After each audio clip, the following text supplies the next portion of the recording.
tonight's topic, food addiction. Oh my gosh. And we have a very special guest, and we're honored to have you back, Dr. Sabatino, again. Thank you for joining us. Thank you very much for inviting me back. Well, let me just tell, because in case you missed, we did an absolutely amazing show on epigenetics, but let me introduce you formally in case some people don't know who you are, because you run the Balance for Life program in Deerfield Beach, Florida. And this is a retreat. This retreat is a lifestyle education center where you specialize in plant-based, vegan nutrition, health rejuvenation, stress management, therapeutic fasting, and detoxification, which, wow, we so need. You're a chiropractic physician. You also have a PhD in cellular biology, which I'm like pea green in envy with, because that is like amazing to me, that area. And you have, background in neuroendocrinology. And while you were at the University of Texas School of Medicine, you did extensive research on calorie restriction, stress, aging, and you've published a number of papers in the fields of cellular biology, aging, endocrinology, and neuroscience. So thank you so much for being here tonight. Wow. Well, thank you for inviting me. I'm always happy to be with you, so it's great. Oh, good. So tell us a little bit about your program in case people who are tuning in for the first time have not heard about your program. Well, it's a healthy living retreat that's contained within the Wyndham Hotel in Deerfield Beach, directly on the ocean. So it's oceanfront. And we have our own kitchen. We have our own private, intimate spaces within the confines of this establishment. And when people come in, we have a whole food, plant-based approach, or people can do detoxification programs, which could either be juicing, water-only fasting. We have an ongoing fitness program with 4 or 5 exercise classes a day. We have walks along the ocean.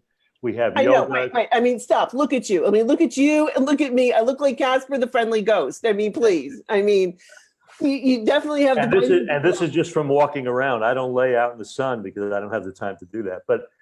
And then we have yoga, Tai Chi, Qigong. We show movies. We have lectures. I lecture every day on every aspect of health and well-being. So it's a really beautiful, intimate program where people can come. They can take a break from the chatter of their lives, get a jump start into this healthy way of living and thinking, and it gives everybody a shot to really start taking charge of their own health, and that's what it's about. Well, that's right. And you've got coming up, the National Health Association is sponsoring an amazing event, January 5th through the 9th. I wish I could go because, wow, right after New Year's, everybody's got that New Year's resolution that they want to jumpstart their health again. So tell us about what's coming up for that. For people. Well, that's a very special event because we're expanding the model of what we're doing to make our retreat center, because of its optimum location, a kind of destination for influencers in the plant-based world, physicians, teachers, to come and educate their own groups and their own followings. So this first event, we're limiting to about 100 to 125 people. We have some of the best lecturers in the country, people that are very close friends that are handpicked by me, Dr. Alan Goldhammer from True North, Dr. Stefan Esser, Victoria Moran from Main Street Vegan in New York. Got beautiful chefs like Katie May from California, my own chef, Colin Cook. So people will be able to do our regular program, but now have the added dimension of all of these keynote speakers bringing their tremendous experience, and people will be able to exercise, be by the ocean, eat this incredible food, and take advantage of this incredible educational opportunity. I'm excited about it. It's going to be an amazing event. I wish I could go. I know Nancy and I are planning to come in March, but it's not going to be the same as this amazing program. So no, this is going to be a great jump. And this is a great time because we're leading into addiction, where people make resolutions for the new year. This is going to be a way to jumpstart those resolutions. Absolutely. Because now you'll have this incredible program right out of the blocks. It's going to help you reinforce what you're trying to bring into your life. And it'll be a great way to make a new beginning for the new year. Exactly. Wow. Amazing. So good luck with that. And I wish I could go, seriously, but got to teach. So anyway, we're going to jump into food addiction, but we've got a couple of questions that I want to discuss first. That's not quite with food addiction that we had that people wanted to know about. And Beth Kramer Mazer said, I had an excellent report on my blood labs, but I also had a bone density scan for the first time ever. I'm 47 years old, so, and I do a lot of weight bearing exercises, and I eat well. She's very plant based. I mean, been that way for a couple of years now, and she's lost. She looks phenomenal. Anyway, the bone density stats came back good, except for what the nurse on the phone called borderline osteoporosis in my left hip. I'm a bit worried. I feel too young for this. And does anybody have any experience or insight on this?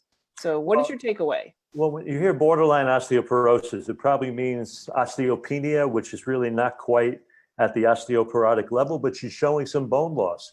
And there can be a number of reasons. She's doing weight-bearing activity, sometimes targeting the activity with more lower body resistance training and so on may help that. But if she's eating a true plant-based approach with a lot of green material and so on, the mineral input should be good. The only thing I can say is that sometimes, depending on where you live, one of the most crucial factors for bone health are vitamin D levels. So I would take a very close look at what the vitamin D levels are on that blood work, and if it wasn't done, to do it. And there actually may be a need to supplement vitamin D levels to really help with what's going on with that bone density. As a rule, if she does what living this program and staying with her physical activity, I don't believe it should progress much worse from where it is. And frankly, I wouldn't worry about it. And she may even get some increased density over time by really staying on track with her food program and then getting a different, little higher intensity resistance component to everything. And then also checking that vitamin D level. That's what I would do right now. I certainly wouldn't get frantic and run into any kind of medication program or anything like that right now. Well, I don't think she's that type anyway. So that's the whole point. That's why she's part of our group, because she wants to avoid the medication. Right. Okay, well, that was one. And then another one of our members asks, since I fell during the summer, my knee has been getting worse. I finally went to a doctor and he told me that I have arthritis. I got the shot and it brought a little relief, but not as much as I anticipated. Starting physical therapy next week, and then who knows? Is total knee replacement the only solution? The doctor couldn't tell me why I had no problems before I fell. Surely arthritis doesn't flare up that quickly. I'm only 60 years old and I have no other medical or physical issues, no meds, and she's obviously plant-based, and my weight is normal, so I'm puzzled. So any advice would be appreciated. Look, she's totally plant-based. Again, so I don't know sometimes what the overall diet is for that person when they say that, but bottom line is you can have that kind of inflammation and pain that's triggered by the trauma itself. There can be a traumatic arthritic change. So there may have been something very marginal before. The accident, the injury may have magnified that, but the bottom line is the doctor can't tell her why because he doesn't know why. I don't even know how the joint was evaluated. Did they do an X-ray? Did they do an MRI? Those things probably should be looked at a little bit closer to really make a definitive evaluation if the joint is really arthritic. Chances are, if that's the case and it's a traumatic response, over time that should get better, and it probably could get better with the marginal physical therapy. Doing things like water walking or water aerobics will usually be a low traumatic way to really get circulation and improvement in that joint. But that all needs to be looked at. I don't know what kind of weight she carries. If there's extra weight, some weight loss sometimes takes a burden off of the knee. She said her weight is normal. To me, it sounds like that was a result of trauma, but that bone was really traumatized and injured then in that injury. So the bottom line is there may have to be a longer period of time for that healing to occur, but sometimes working with the physical therapy, working with gentle forms of activity like water work, less impact with the knee, but still getting the circulation, probably will promote some healing over time. But if the pain continues, I certainly would evaluate the joint closer with X-ray, MRI, and all of that. And knee replacement is certainly not the only option. That is the last option. Knee replacement, you would have to have bone rubbing on bone with a complete loss of that joint space. And there's also prophylactic procedures like PRP injections, where people have their own blood plasma injected back into a joint. It triggers an immune responsiveness that can heal some local inflammatory change. Many athletes use it. Many people have used it now doesn't always work. Sometimes it works very powerfully for some people. But I think the evaluation of the joint has to be done a little bit better. Okay, well, thank you. All right, now I'm excited to jump into our topic for tonight because food addiction, it's real. Hi, I'm Jean Schumacher. I'm a food addict. I'm the first one to admit this. I mean, without question, because it's real. I mean, what are some of the signs and symptoms of food addiction? Well, first of all, we have to talk about what addiction means. I mean, people throw the word around a lot. In the field of addictionology, they have simplified the definition so that people can grapple with it a little bit better. Is that a real word? Wait a minute. Addiction. Yeah, actually, the study of addiction. There's actually a school called the American College of Addictionology and Compulsive Disorders. And I've taken a lot of training with them. And actually, people are called addictionologists, believe it or not. Okay. But the bottom line is they have simplified the definition to give people a better understanding and make it less complicated. So addiction is defined simply as the compulsive use of a substance or a behavior, the continued or compulsive use of a substance or behavior, and here's the kicker, without regard for negative consequences.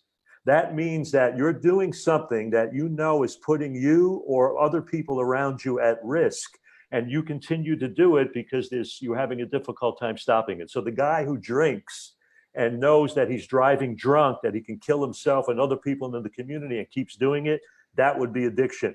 If you're using something repeatedly or even not so often, and it's not creating a major negative consequence, that would come under the heading of abuse and not addiction. So if you're someone with diabetes and you're 300 pounds and you're eating and you're getting ready to have your leg amputated, or you're moving into heart disease or brain disease or a stroke, and you just keep eating, that would be an addiction. But if I tamper with food and I have some compulsive use and there's not a negative consequence of any behavior or substance, it's classified as abuse and not addiction. So that's one of the ways it's been simplified. So look, when we talk about food addiction, let's understand the process of addiction. And then we can come back to food and kind of corral it a little better. And I'm very sensitive to this because this is a subject very close to my heart from within my own family and within my own life. And we'll talk about that a little bit. But generally speaking, we have the inborn ability, we have a cascade, a waterfall of chemistry in the brain and the body, especially in the middle part of the brain called the limbic system, that allows us the opportunity and the ability to experience pleasure from the simple acts and joys of life. And this cascade of chemistry is called the brain reward cascade. So if I asked you or any of our listeners, why do you do what you do? Well, you may say to me, well, you know what? I do that because some of those choices I was exposed to by my parents, or maybe by some influential person that I met along my path, or maybe by my own experience over time. But the truth of the matter is, we're typically making choices on an ongoing basis that we have associated with pleasure, reward, and survival. And even in the most jaded sense. So we've associated those choices with a degree of pleasure and reward. Now, here's the issue. That means if we look at a sunset, or we engage with a mate, or we're having a nice conversation, we're able to experience some joy and pleasure from that because we have the inborn ability and chemistry that establishes that within our brains. But we now know that there can be a number of conditions, genetic factors, compromised nutrition, chronic stress, sleep deficiency, things of that nature that can actually compromise the integrity of that brain reward chemistry in our own brains. So that now we're not able to experience pleasure as comfortably from those simple acts and joys of life. And when you can't experience that pleasure, there's kind of a flattening out on an emotional and cognitive level. And there can be feelings then of depression and anxiety. And what will happen is that can lead to feelings of isolation, loneliness, tension, and no brain wants to really feel that. So that creates what we call a reward deficiency syndrome. So the person moves from brain reward to the inability to experience pleasure from the simple acts and joys of life, and no brain wants to feel that. So when you're feeling that sense of isolation or depression or anxiety, you are naturally going to try to self-medicate your own reward deficiency.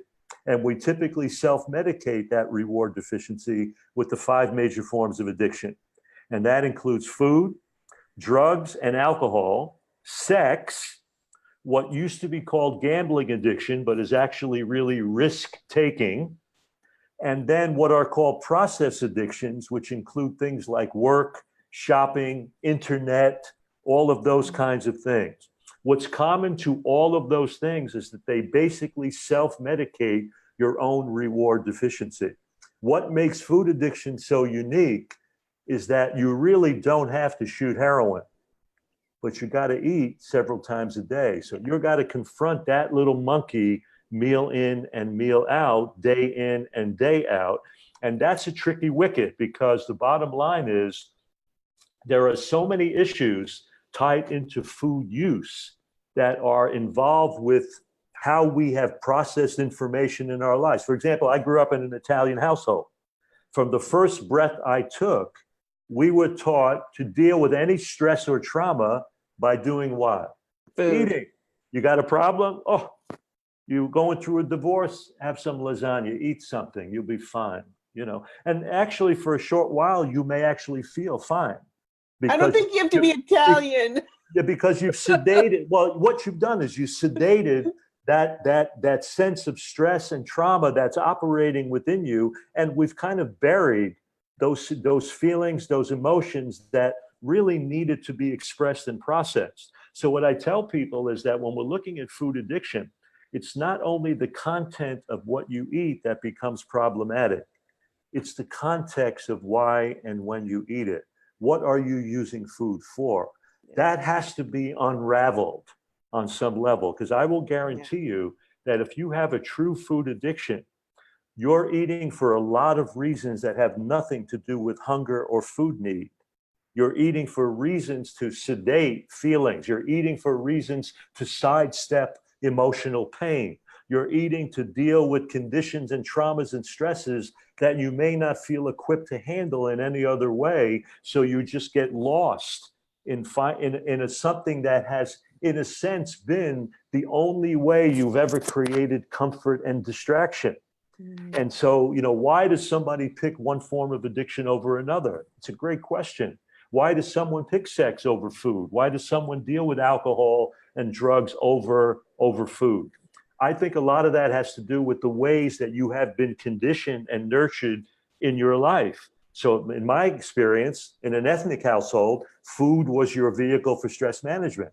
So when it came time later on in adult life where you're going to try to find some comfort in the midst of chaos and pain and discomfort, what do you think you're going to do? You're going to go to food.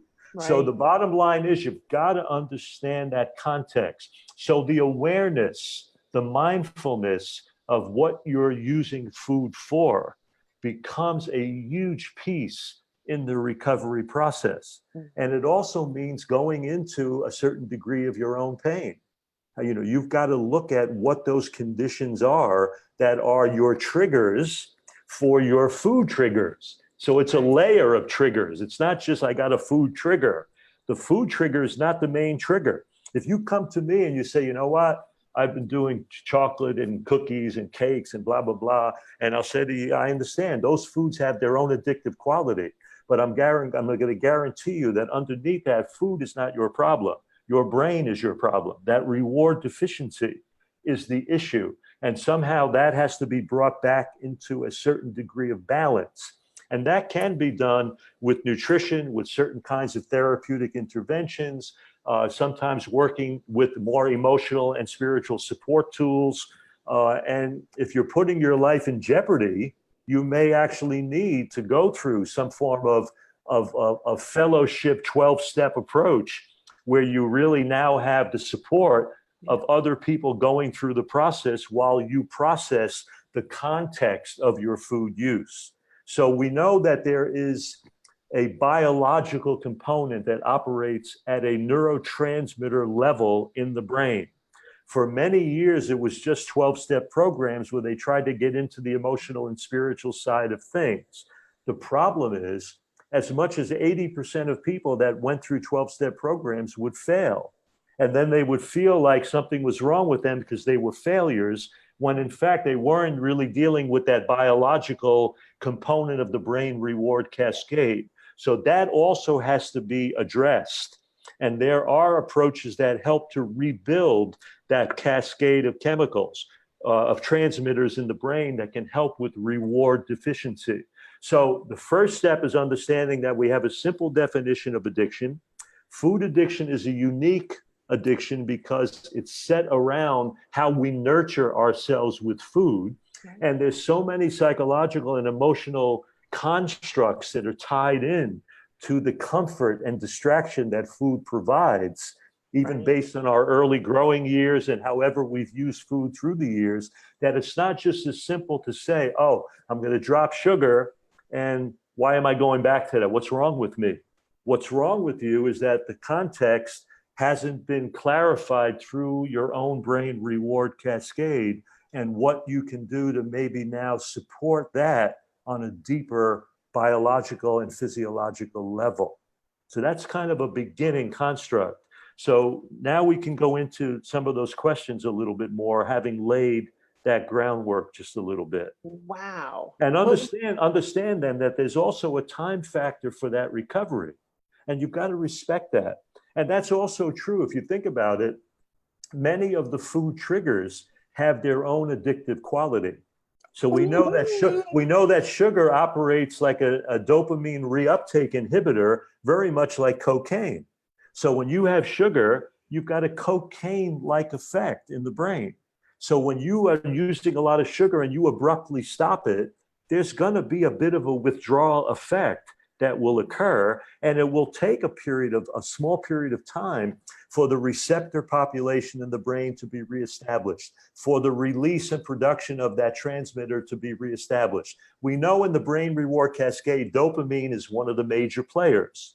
It's the major player for pleasure reward, though there's other transmitters that work synergistically with it, norepinephrine, serotonin, things of that nature. So the bottom line is, you've got to understand that there will be a time factor for recovery. In fact, when you look at people that go into drug rehab programs, these 30-day programs, these are really stabilization programs. They're not really treatment programs. Treatment takes course over a period of months. In fact, in the field of the study of addiction, they often make a statement that says, typically for every year of addiction, you need a month of treatment. Think about that. So the treatment process is a very long situation where you're working on your lifestyle and you've got to respect that time factor for recovery. It's not an instantaneous kind of process because you've established patterns in brain chemistry and brain use that now you're almost redesigning the tapestry of your own brain and nervous system. Well, I did a great interview with Andrew Spudfit Taylor. Do you know him? No, I don't know him. He is Australian. He realized he had a food addiction. He, had a weight problem, right. But he was severely depressed to the point where he remembers it vividly that he was sitting in a park. He took his son. It was a beautiful day. He couldn't enjoy it. He was so depressed. He sat down on the side of the path and started crying. And his 2- and 3-year-old son was like, "Daddy, what's wrong?" And he realized so sad. It is. And he realized that he had a huge food addiction. So what he did is because we have to eat. So what he did is he wanted to break that food addiction, and he ate potatoes for 1 year, literally. Okay. And he broke his food addiction, fantastic interview. And he said he had a party when he first ate his. Oh, I've seen him online. I've seen the repercussions of that potato diet that he did. Yes, I'm aware of him now. He said that when he first tasted food, he was like, "Oh my God, do grapes always taste this amazing?" Because he had reset, like you said, you have to reset your head, your brain. Well, we have a simpler tool that will do that, and that's water-only fasting. Well, we're going to get into that next week. Yeah, I know, but I've had great results utilizing fasting to reset the pattern of addiction. And I mean, even in opiate addictions and very, very heavy addictions. So the bottom line is, yes, there's a resetting that goes on, but they're also, and it's very intriguing because many of the lifestyle factors that we know have value for promoting health, they also are quite profound for promoting recovery from addiction. Physical exercise, meditation, these kinds of activities have a tremendous value in the recovery process. So I try to get people to make sure they're utilizing those tools also when they're trying to recover from this process of any addiction, but especially food addiction. But with food addiction, you've got to really get into that contextual framework. And I tell people, keep a journal, see what's going on in you, see if you can delay your response. See if you can step back at those moments where you're being urged with this intense craving or this drive to take a look at what's kind of going on within you and within your life and around you at that time. Delay your response enough to bring a kind of tone of mindfulness to what's happening in your life in that moment, instead of just being corralled and imprisoned by that craving and by that addiction. See, the problem with addiction is that as you continue to use, initially you get a sense of this high or well-being. And then what happens is you start chasing that high. Chasing the dragon. But what happens is after a while, you no longer get high from the same substance or behavior. Now you just do it just to get out of bed and get by in the morning. And what happens is your brain, the limbic part of your brain starts to send signals to the intellectual part of your brain. It literally hijacks the intellectual part of your brain and gives your intellectual part of your brain the signal that without this substance, food, or behavior, you will die. You will not survive. And so we get corralled and we get imprisoned by that part of the brain that literally hijacks the intellectual part of your brain. And then, so you've got to allow, and you've got to get into that sense of delaying your response, allowing the body to become, allowing you and your brain, your consciousness to be more aware of what you're using food for. And then if you have to process some of those issues, you've got to put the time in to process some of those issues rather than sidestepping them and burying them in this sedation of food addiction. Wow. And unfortunately, that's where too many of us get stuck. And then we blame the food for our problem. The food is not your problem. The brain is your problem. The food is the addiction is the disease. Food is just the symptom. Well, how does this addiction occur in the brain? Is it an imbalance? From what we just said, there's an imbalance of neurotransmitter function. But how does it begin? Well, it begins by what we've talked about. There's even a genetic model where they said a certain number of people have literally a genetic modification of one of the receptors for dopamine. And because of that, they don't have normal brain reward. And when you don't have normal brain reward, you have those feelings of isolation and pain and depression and loneliness. You can have massive nutritional compromise, eating a lot of junk and crap over time that's deficient in building blocks of nutrition can create that. Chronic stress can create that. Trauma can create that. Many things can upset that chemistry and begin that process of reward deficiency that now drives you to seek some substance or behavior that is going to medicate that reward deficiency. Wow. Now, once that's set in motion, then you start changing the fabric of the chemistry of the brain and you start reinforcing that pattern of addiction over time. It's something that can be healed. And I want to emphasize this to people because I resonate with the pain of people with addiction. The truth is there is hope and there is recovery from the process, but it requires attention to detail. It requires a certain amount of work and insight and awareness.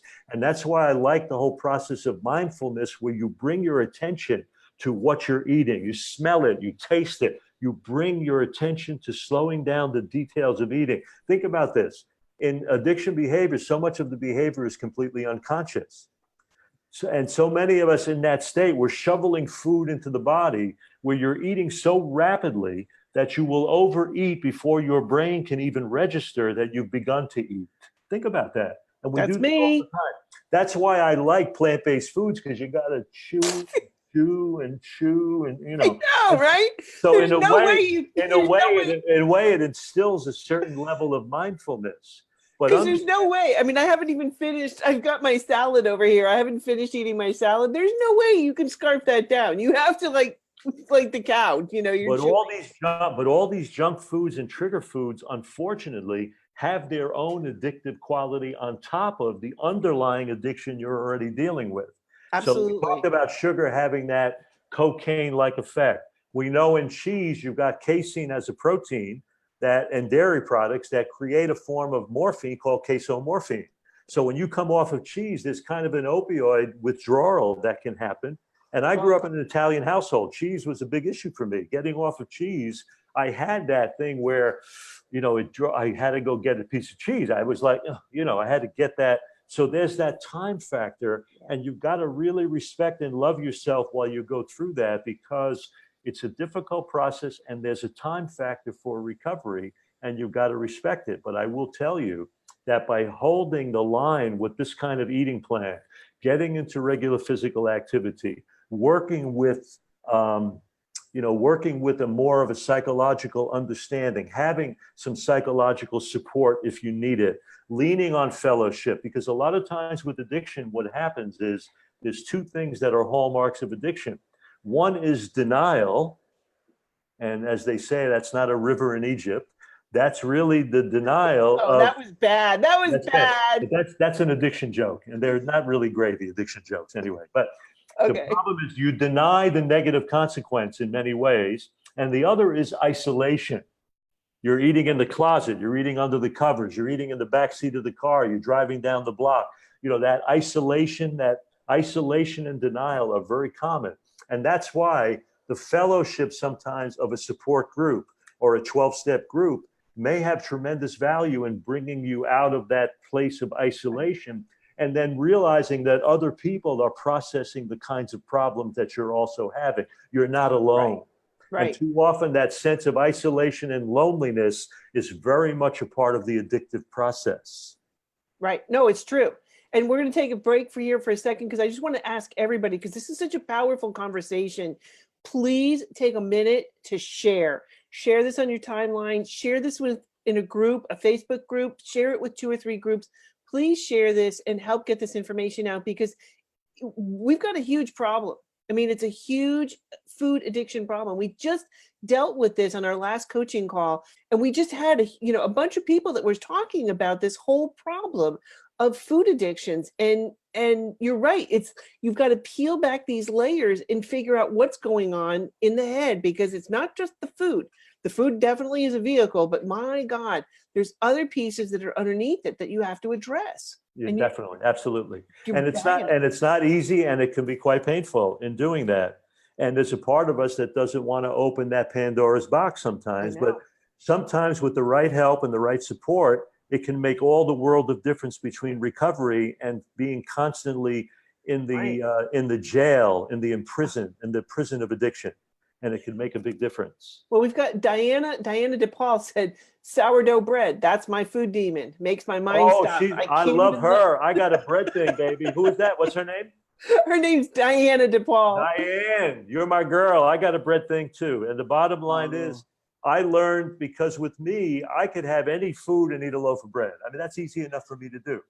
Bottom line is, that's why I go into things like Ezekiel breads or these heavier breads that if I have a slice or two, it's pretty much over because it's satisfying. You give me any good bread that's softer, and I'll go through a whole loaf of bread. I mean, I'm being honest with you. So I understand the bread thing. But the bottom line is, again, there's a certain kind of comfort that goes connected to that taste. And again, if you get into it, that may even go back to childhood when you had bread and mama was making bread, or mama was bringing bread. And the smell, oh my God. The smell of bread cooking in the house. You brought up a great thing. Smells. Many years ago, Thomas Szasz was a very well-known psychiatrist that wrote a book called Ceremonial Chemistry: The Ritual of Drug Taking in America.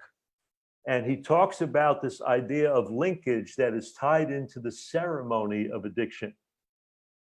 For example, I take a cocaine person that's really into coke, put him in one room, and in another room, I have somebody just take a razor blade and tap on a mirror, which is the way lines of coke used to be set up so people could snort them. Right. Just the sound of that razor blade will trigger that craving and addiction.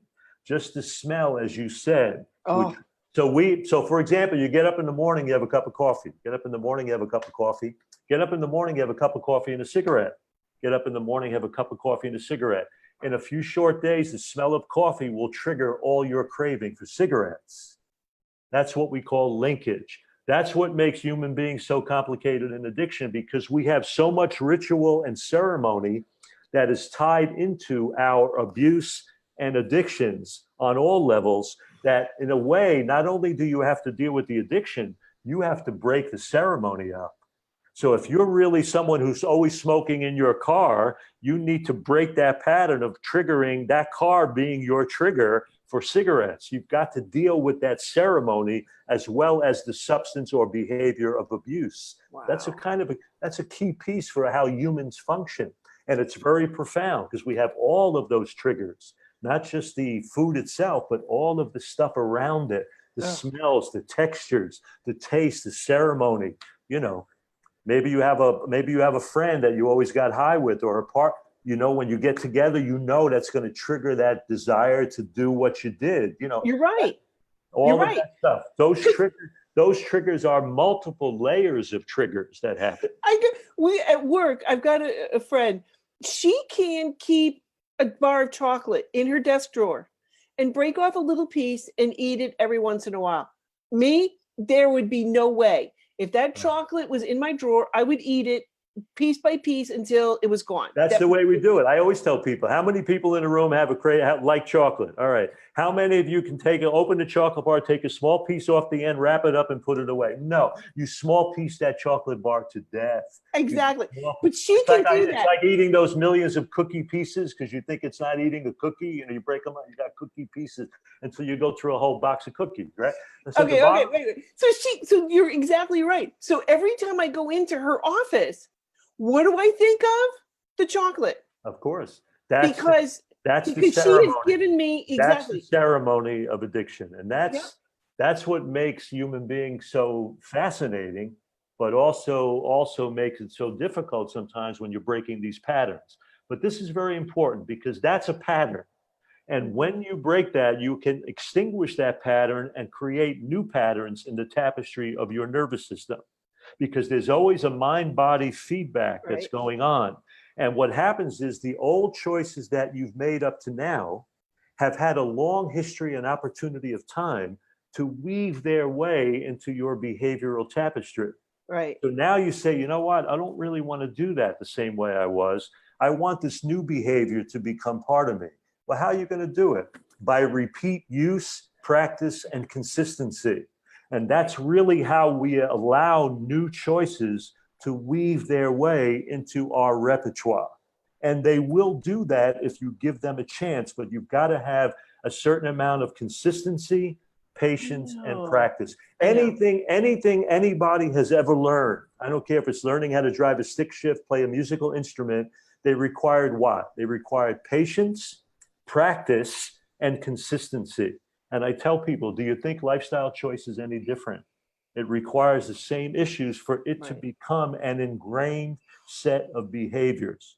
Right. And all of us that have moved into this lifestyle that really had addictions to junk food or sugar. I had big sugar addictions. I had cheese addictions. I had drug addictions.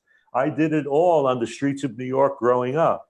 And I'm not ashamed to say it because it prepared me for being able to understand the process a little more and the people who are going through the pain of addiction. So I'm happy that I had the experience, and I'm happy that I was able to emerge from under it. But the truth of the matter is, as you make consistent, healthier choices, those healthier choices become woven into your behavioral tapestry. And now the old choices begin to extinguish over time. So as you get to a place where at first it seems impossible to make a certain kind of choice, and eventually you'll get to a place where when you look back, you'll have a hard time believing that that's where you once were. But what's a big difference between food addiction and emotional eating? Well, because emotional eating may not be an addiction. Addiction has to have negative consequence. Remember our definition. So Wow. emotional eating, you may have triggers that may make you a food abuser if it's not creating health consequences or dangerous consequences. If in fact it is creating adverse negative consequences to your health, bottom line, then it would be considered part of food addiction. So you can, and I contend that there's always going to be an emotional eating component of food addiction because you're eating for reasons to bury a lot of emotion in many cases. Right. So again, until you can really deal with confronting and processing and working your way through some of what is driving that food use, again, the context, and giving yourself time to break from the addictive quality of the foods you're using to deal with that context, you're not going to solve the problem of food addiction. It requires all of that. Wow. It requires all of that. And it's doable though, and it's healable. But again, remember this, you don't have to lose all the craving to solve the problem of addiction. You may still smell something and it may bring back a memory of something that you were that really turned you on from the past, but doesn't mean you have to now surrender to being abused by it. And I Right. say that to all the readers out there because many times people that stop smoking, they don't lose all desire for cigarettes. They may still be a desire, but they're no longer controlled by it. It's true. I That's mean, I that's the smoked. key to that. Yeah, I did. I smoked. I smoked socially smoked in my 20s, but I still remember after I stopped and I would smell it. It was like, ooh, wow, yeah, I'd like to have a cigarette right See about what I'm now. saying? But you But didn't. But you didn't go. You didn't do it. I And so, didn't do it. And now I'm at the point where if I smell cigarette smoke, I mean, I have a woofer I can smell it like 4 miles away. And it's like, right. who's smoking? Who's smoking? And it smells bad to me now. And it's like, yeah, no, I want to have nothing to do with cigarettes. But And the thing is, you really don't want to go back. If you're an alcoholic and you break, you don't want to go back to drinking alcohol because there are those triggers that will reinforce old patterns of behavior in the brain reward cascade. And one of the statements in the field of addiction is, once a pickle, never a cucumber again. So once you've been okay. pickled, you can't go back and be a cucumber. So if you've gone through that process of addiction with alcohol, whatever, your best bet, your best solution is not to go back and use again because it will reinstate in many ways that process of addiction. So the bottom line is we have an incredible set of tools in the lifestyle that we're espousing because it creates such benefit. Now, I will say this, and I'm not going to go into it deeply, but in the throes of withdrawal and addiction, there is a supplement program that has shown to have value in helping addicts deal with recovery. It helps to establish the brain reward cascade. And it is a cocktail of amino acids, the building blocks of protein, that are also the building blocks of the neurotransmitters in the brain. Okay. Neurotransmitters are built by certain amino acids in reaction with certain vitamins and minerals to produce the transmitters that the nerves will now use to communicate between them. Neurotransmitter communication is how all information is transmitted in the nervous system. Mm-hmm. And the brain reward cascade is in the middle part of your brain called the limbic system, where the pleasure reward system kind of resides. And by sometimes using this cocktail of amino acids with certain other kinds of supportive care, it can help that person get over that hump of withdrawal and help them in the path and road to recovery. Wow. But I would urge that under private consultation and to work with somebody.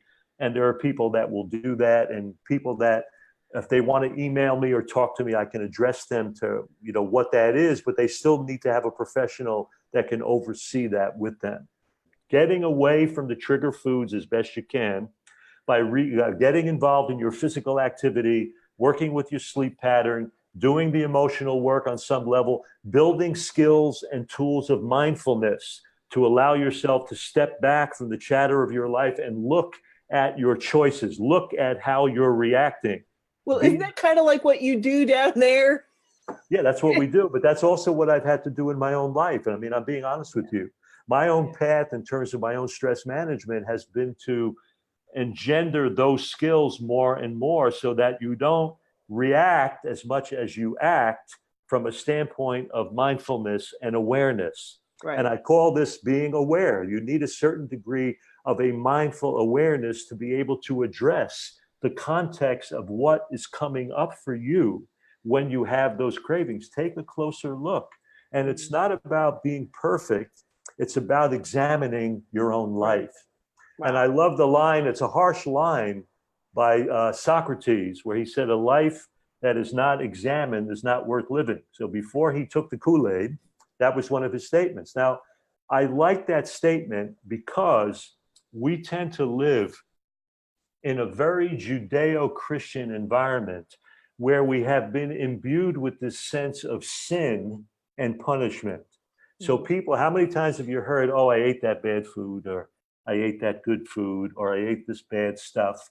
And we have this good, bad kind of almost religious connotation to how we process this stuff in our lives. And it's kind of intriguing to me because when I was operating one of my centers, I was there for 25 years, and people would come in on a repeat business on a regular basis. But it was very intriguing to me that many times people that I knew for years, when they came in, they would avoid coming to see me for days before they were ready to confess that bad stuff that they ate. Now, my viewers don't know me, but I don't have a collar, and I'm about as far away from a priest or a rabbi that you are ever going to get in your life. And the truth of the matter is, when they would come in and then finally confess the bad stuff that they ate, the truth is, on some very basic level, I don't really care. But what I did care about is, what does it really mean to you? Right. What does it fit into the context of your life? If you come to me and you say, you know what, Dr. Sabatino, I want to be fatter than I've ever been. I want to be unable to walk 3 feet without gasping for breath. What? And every choice you're making is leading to that outcome. I applaud you. Your choices are congruent with your goals, and you've established an interesting congruency with that. But if you come to me and you say, I want to be thinner than I was, I want to be more fit than I've ever been, and every choice you're making is moving you away from that outcome, it comes time to put the big boy pants on. Because we all have to take that step where our choices and the consequences of our actions are more congruent with the goals that we are establishing for ourselves. That's what we call evolution. It's not about religion. It's not about heaven and hell. It's not about sin, good, bad, and indifferent. It's about, how do I establish choices and goals and understand the consequences of my actions and refashion them when they are inconsistent with the goals I'm trying to achieve for myself. And it's really about establishing those goals of health and then saying, when I do this, it leads me to that. And again, understand that when you make a choice, there's one thing that can safely be said. There's another choice immediately lurking around the corner. Don't get lost in beating yourself up with the last choice, but use the consequences of that choice to bring into, as you fashion new choices as you're moving on your path. Because that's how we learn, that's how we improve, and that's how we enhance the quality of life and health. I'm just thinking about, I went to go, I was hungry, and I didn't bring enough food because I usually carry my food. And I did a drive-by and I went, ooh, bagels. I'll just get a toasted whole wheat bagel. That's it. And the guy said to me, do you want some cream cheese on that? And I'm like, we've got a new one. It's a got schmear, honey. baby. Bagel with a schmear. You know that. What's a bagel without a schmear? Oh my God. I grew up in New York. I know about bagels and a schmear. Okay. Well, it had honey and walnuts and cinnamon. And he's like, do you want that? And I'm like, yes. I couldn't even stop myself. And he smeared it, like you said, like a half-inch thick. And I ate it like a prisoner of war. And oh my God, I didn't even get home. Like I was in the car. I had such a reaction to the cream cheese because I hadn't had it in quite a while. And it felt like somebody had a samurai sword in my gut. Oh my God, have I had cream cheese since then? No, because I associate that with that pain. And yeah. And that's the issue. When you get away from something that has a toxic effect in the body, and there's been a certain kind of, and I hate this word, but we'll use it, tolerance that's occurred over time. Yeah. When you get away and you go back, you immediately are aware again of the impact that it has. like it's the first time you smoke a cigarette, what happened? You got dizzy, like you were like rocking and reeling, and then you smoke and smoke, and you don't feel that anymore. Now you get away from it, you go back, you feel that again, you realize that toxic impact. And Yeah. that's true for many of these trigger foods that have a toxic impact, the junk foods, these triggery foods that are really triggering and have their own addictive quality. But the bottom line is, and I know some of this is going to sound like heresy to some people too, but we also, and I know some of your listeners have done this, but the truth of the matter is, in all the years of counseling people, I've yet to find anybody who truly loves deprivation. Because when I tell you not to do something, there's a part of your brain that just can't wait to do it and can't wait to do it Right. in my face. basically. Right. So what I tell people, there is a place for these analog transition substitutions. Right. So keep something in your closet, in your fridge, in your home that's near at hand, where it's going to be less energetic to do the right thing. So that you're not going to get up in the middle of the night in your house coat and take that zombie-like journey down to the 7-Eleven for Cherry Garcia ice cream, because you've got something near at hand that can satisfy that. So Well, they've got that ambient sleepwalking where Right. people go and actually do that, and they're like going for And the overeat. Garcia And and overeat. But again, that's why there is a place for that with children, with families, for creative substitution. They may not be ideal, but for example, if a child, like I raised 5 children, and again, they went to public schools, and I didn't want them to feel deprived. They wanted a pizza. They got they got a pizza with maybe some soy cheese and veggies. They never felt deprived. There was some analog substitution. It may not have been perfect, and they often aren't, because even some of those analogs are very highly processed. Yeah. But there is a place in the dance for having that feeling that you don't have to be completely deprived as you're making these choices. Right. But I will tell you, with the food addiction component, you've got to really get into that context and mindfulness as you're unraveling the foundation that may be behind that need to nurture and create comfort with food. Oh, That's absolutely. a very big part of this dance. It's a major part of this dance. Well, some scientists propose that there's an evolutionary reason why we have this almost like addiction. What are your thoughts on this? No, we don't have the addiction. We have the evolutionary development of the ability to experience pleasure. And it's when the pleasure cycle is being triggered in fractured ways, or when we have a reward deficiency where we're not feeling the pleasure that we've come to want to experience and feel, that we seek ways to try to rekindle that. And some of that may be the abnormal states of addictive substances and behaviors that in a way are self-medicating that lack of pleasure. Right. So the bottom line is it, and Alan Goldhammer and Doug Lyle wrote a great book, The Pleasure Trap, which is some of these ideas that we're addressing, but it's a very real part of the story in that, we have evolved the ability to experience pleasure from the very simple acts of life. But the truth of the matter is, when that chemistry is distorted because of a wide variety of events, we can seek behaviors and substances that will now set us on a path of creating harm while we try to reinforce pleasure from substances and behaviors that are not in our best interest. And so, I think, we need to understand that process a little bit better. Okay. Well, we've got some questions from our Start Let's do that. Yeah, let's do that. So Allison Lucas says, I know I'm an addict and there's no such thing as moderation for me. My question is, when you do slip up and have some of the trigger foods, how can you quickly stop the cravings and get back into the whole food plant-based game? I've noticed that when I fall, it takes me a long time to stop binging and get back onto healthy eating. What happens is, and that's a big issue, because again, you've created that trigger and you've reinforced that process. And again, it's coming back to the same issue.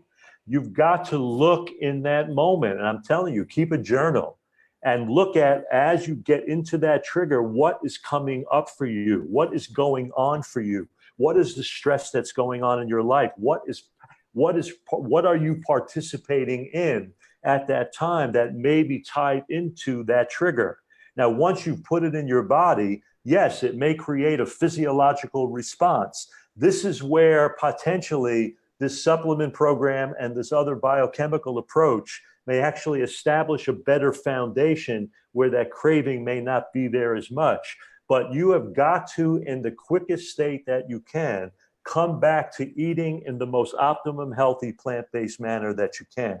And if it takes a little time, it will, but that's where you pick up your activity. That's where you pick up your stress management. That's where you try to get back on track in some reasonable period of time and get mindful as quickly as you possibly can to say, wow, I ate this food, I did it. Now let me move on to the next phase. Let me take that choice. I don't need to get lost in that. Yeah. It's like someone, you get up this day, this is the day you're going to start your diet program. So you get the prepackaged bird seed out of the closet, you eat it, and you flit off to work. This is your restricted diet program. And here it is, 10:30 in the morning, here comes that roller with coffee and donuts. And you say, you know what, I'm going to have coffee and donut. What's a coffee and a donut? Then the next thought is, I blew it today. Let me have the cheesecake for lunch, the other crap at night, and it goes on day in and day out. Yeah. When you could have said, what? I had coffee and a donut. Let me get back on track for lunch. Make the next bite count. Intellectual, conscious effort to say, now I had that. Let me use the consequence. But you know what? How does that feel that I ate that? What am I feeling now? Am I feeling up and down? Am I feeling like I'm sluggish? Use that information. That is that life that needs to be examined. That's the Socrates dialogue. It needs to be examined. And everyone can take a step back and not necessarily be controlled. And if you are, you need to pay close attention to how it feels, what's going on, and then get onto a healthier track as quickly as you possibly can. And if you're having trouble with that, then I would stop all intake of food completely. I would take 24 to 36 or 48 hours and just fast, or do an intermittent fast, or do something that allows you to just break the pattern. And that may be going on green juice for a day or two, or it may be just going on a water fast for 48 to 72 hours. Break the pattern. And that's what we're going to be talking about next Tuesday. Next week, we're going to get into fasting. We're going to get into fasting. Totally. So, oh my God, and I can't wait. That's such a big topic and huge. And especially what you guys are doing down there. I mean, how it could heal on so many different levels.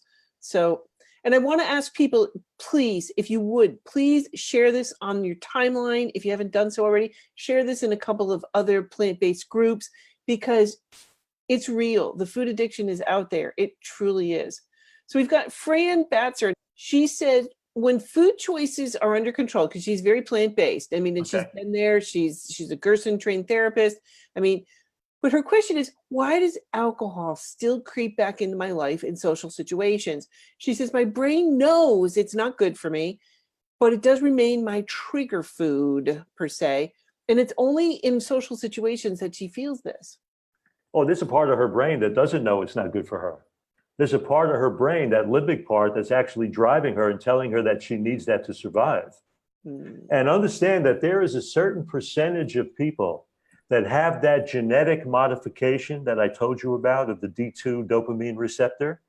And understand this, the people that have that, the first time they ever took a drink of alcohol, it was the best they ever felt.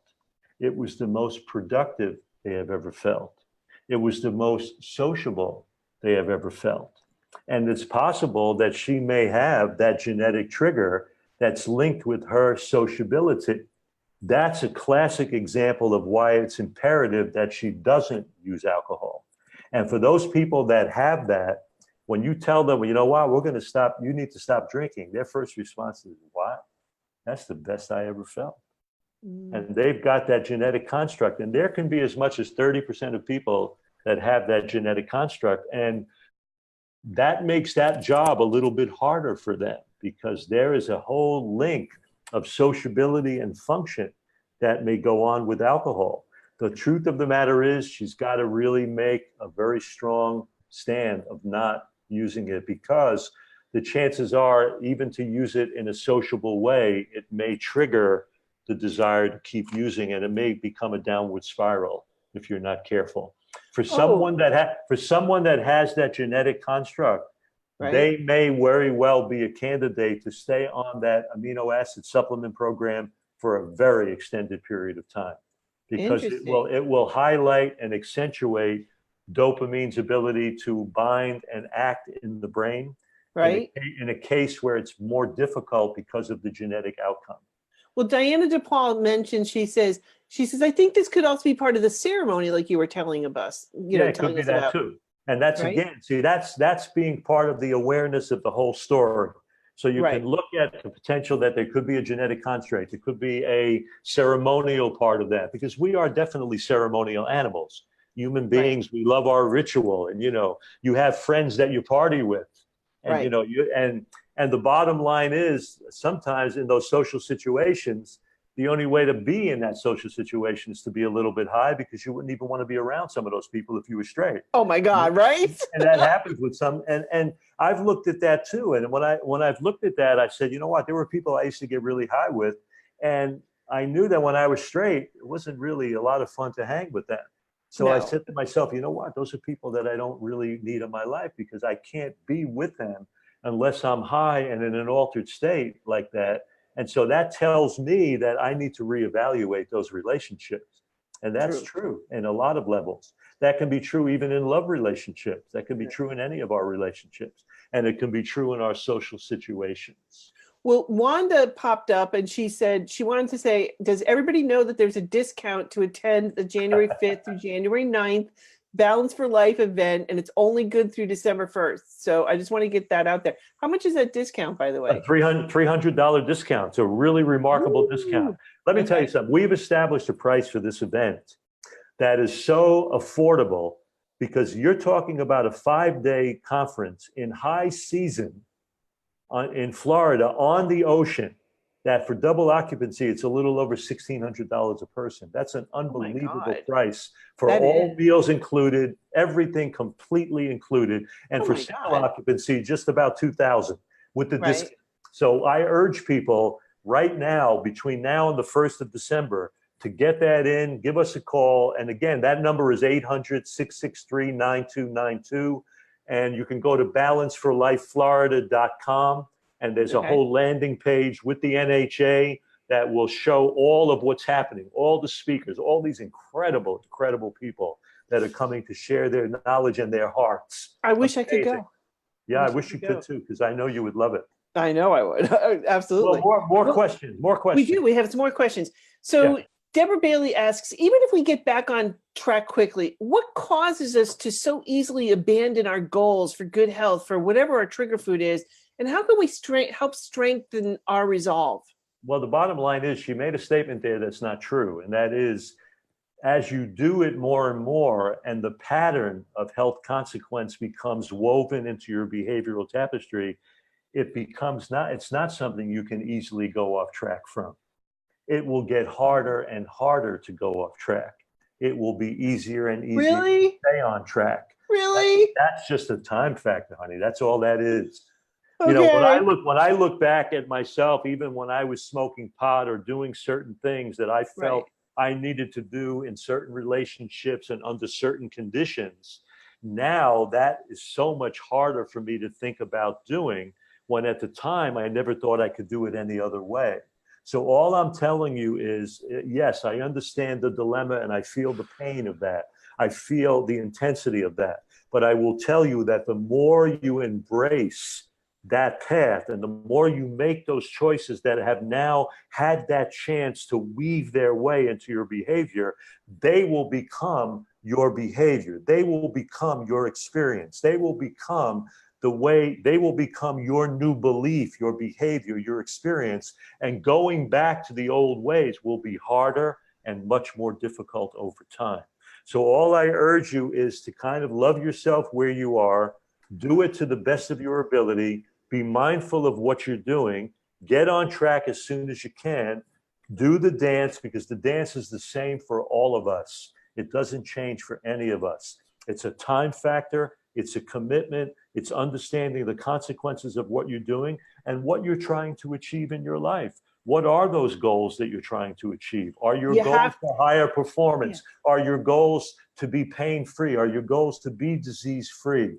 As you lock that in, you begin to understand that, wow, these choices bring that into my life. That's what I want. And these other choices don't. And over time, that becomes a lot easier to abandon what once was something you never thought could be out of your life. So you just got to give yourself that opportunity of time, and it You will have to know occur. your why. Why are you doing this? Why Right. do you want this? Well, you've got to look at the why, and then you've got to understand that there is a legitimate factor of time in recovery. Always. I don't care what it is. I don't care if it's arthritis. I don't care if it's diabetes. I don't care if it's addiction. There is a time factor for recovery. We live in a culture that wants instant gratification. We live in a culture that is used to so much information transfer at such a high rate of speed that's why I don't, you could probably count the people that are even reading books anymore, because information, they want the sound bite, they want the quick fix, so what happens is they translate that into thinking that when the body is processing something, it's going to respond exactly that way. That's not how it responds. It will respond with a legitimate time factor of recovery over a period of time that you have to be okay with. Because whether you're okay with it or not, it's still going to take time. And if you're not okay with it, you're going to be one really frustrated mammal. Yeah. I mean, I'm being honest with you. Another question. Gail Nacito asks, concerning cravings. Yes. She says, is that my memory, or is that the trigger? For instance, I wanted a piece of roasted chicken for Thanksgiving. It used to be my all-time favorite. Fortunately, when I tasted it, I got the willies, I gagged, I shuddered, I spit it out. She says, but I still crave it. How long is this going to take for it to go away, or will nobody knows that, but it will go away. The bottom line is, having those experiences like she did, I don't fault her for that. The bottom line is she put it in her mouth, she went through it, and it was like, oh, what am I doing with this stuff? So the bottom line is, that's part of that learning curve. That's part of that time factor. The truth of the matter is that pattern will be extinguished over time as you make the choices that are replacing and reweaving that behavioral tapestry that you have. So the bottom line is, over time, you'll lose interest and taste for those things. But as we said, you don't always have to lose all the craving to not do and use that substance. So don't let it beat you up. Just mindfully look at it. Laugh with it, dance with it, own it. Okay, I crave it, but what does that really mean? What does that bring up for me? That may bring up something in the ritual, because understand, craving is everything we've said. It's a physiological pattern. It's got emotional content. It's got ways that we've created comfort. It's got the ceremony of what it reminds us of when we ate it at certain times in our lives that may have brought some degree of comfort and satisfaction to us. We're a complicated animal. Just give yourself the opportunity for these new choices to just have the time to weave their way into your behavior. And you know what? 50 years down the road, there may be a craving for chicken that comes up, but you're at a state in your own evolution and growth where you know that there's just no way that's ever going to be a choice that you would make. And that's really where you have to get to. Well, we got one more question, because I know we've gone over a little bit, from Sharon McRae. She said, this is great. Thanks so much for doing this. But what does it take for someone to finally learn to control the environment? And what can someone do if their family is not understanding and is eating junk food around them, even if it's a trigger for them? In fact, in some cases, the family tries to sabotage their efforts to get better and eat well. Any successful strategies? Kill them all. No, just kidding. Just kidding. What? Just kidding. What is that compassion? No, I'm kidding. The bottom line is this. Look, the problem you have when your family is not reinforcing you think they're sabotaging you, is that you have not gotten there yet. Because there's still a part of you that would love to have the very stuff that you feel you're depriving yourself of. So that's just a question of evolution and growth. When I grew up in my Italian household, and I would sit down at a 6-hour holiday meal and I would fast, smelling all of that, looking at all of that, they thought I was friggin' out of my mind, because you can fast through that? In an ethnic household, the idea of voluntarily abstaining from food unless there was a famine is such a foreign concept But the bottom line is, when I was first experimenting with fasting, I would do that. And I would get off on the smells, and I would actually be enjoying all of that, but without actually taking it into my body. Now, that was, for some people, that would be torture. Oh my God, there's no way. You have to understand, with friends and family, there's something that everybody wants to have this sense of fitting in. No one wants to seem like an outcast or on the outside. So there's a part of you, when you have that sabotage going on, there's a part of you that wants to fit in with what everybody else is doing rather than standing apart.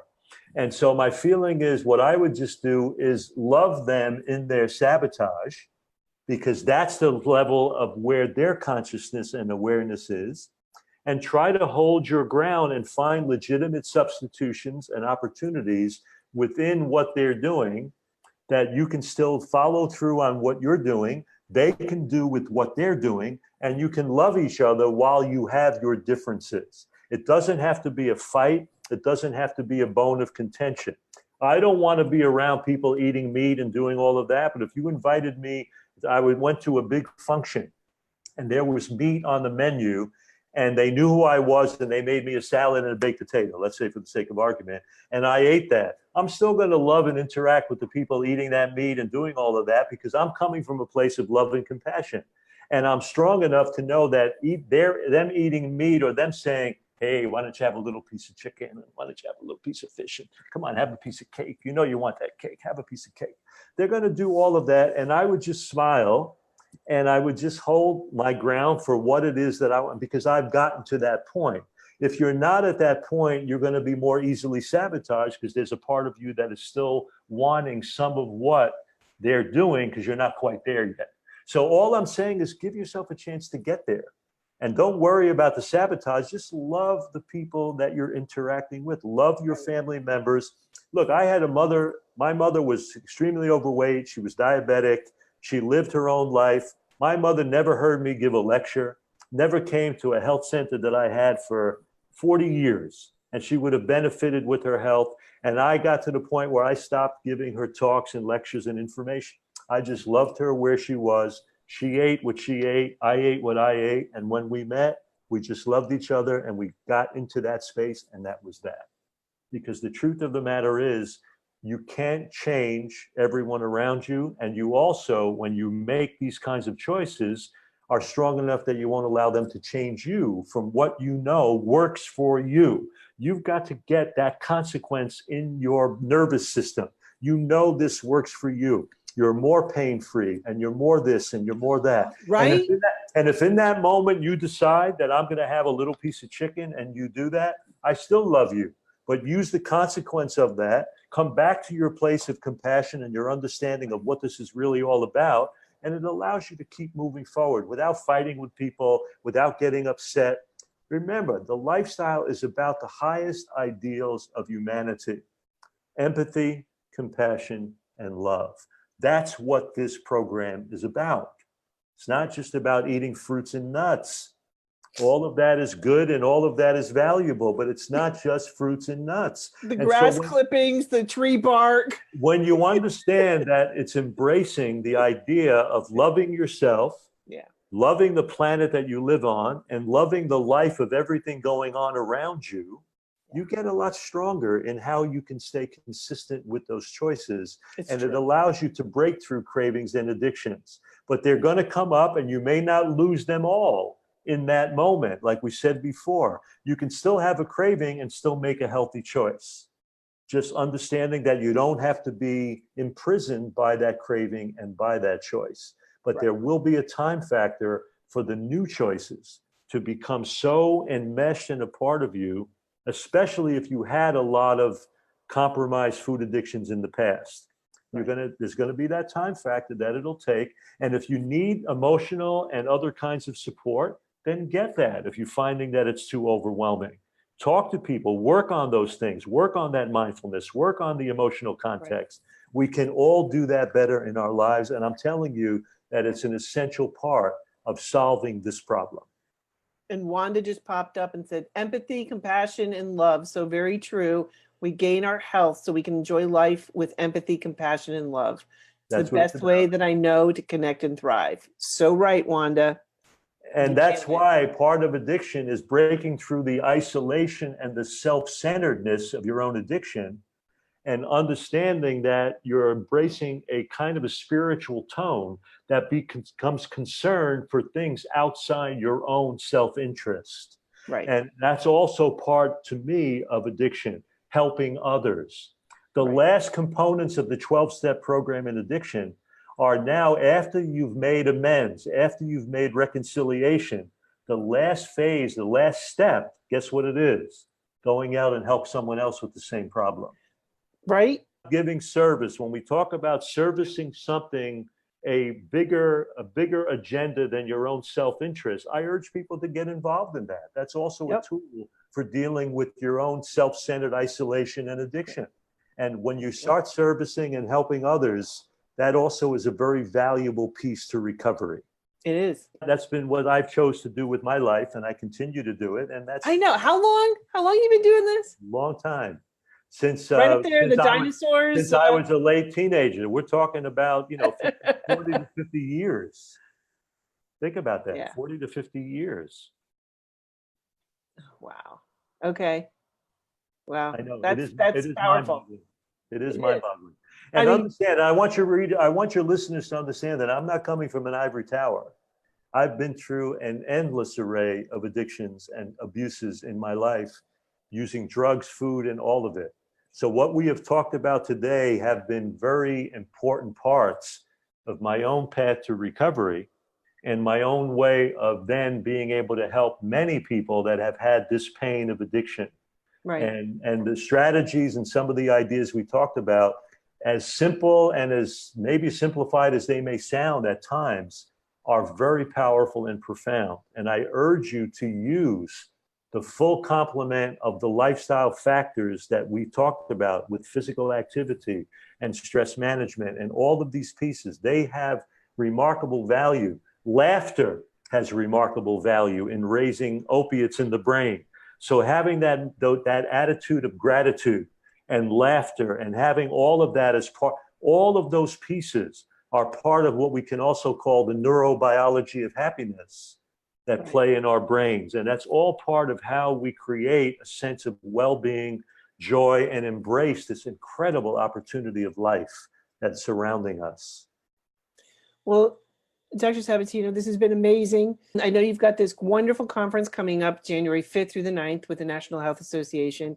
And if anybody can help, wants to join, I mean, seriously, it's one of the ways you can help break this food addiction that you have. Absolutely. It would be the best jump start on getting a hold on some of this change. And then there's going to be so many incredible people at this event that you can lean on and talk with and listen to. And it's going to trigger so much incredible stuff going on in the brains and hearts of all the people that are there. And I'm excited. I'm excited that I can just be a part of that. It's amazing. Well, congratulations on setting this up. Wow. I wish you all the best in that. Well, thank you so much. I know you're coming back next week. We're going to talk about fasting. Next week, we're going to get into the whole fasting dance. And that's a remarkable process that I love to share with people. So oh my God, I can't wait. I want to thank all your viewers for hanging with us. Absolutely, because this has been great. And just hang in there. There is hope. This is something that people can recover from. But I have to tell you that it's going to take a certain amount of dedication and effort and mindfulness and work to get there, but it's worth the effort, and it is a solvable, healable problem, and just love yourself in the process. Thank you very much, and I look forward. If you have questions about fasting, tag me on Facebook, and I can get it into our show next week, and we're going to be talking about intermittent fasting, and the difference, and juicing. What's the difference between all of these pieces? We're going to get into that dialogue. So thank you very much. Thank you, Jeannie. It was wonderful. Thank you.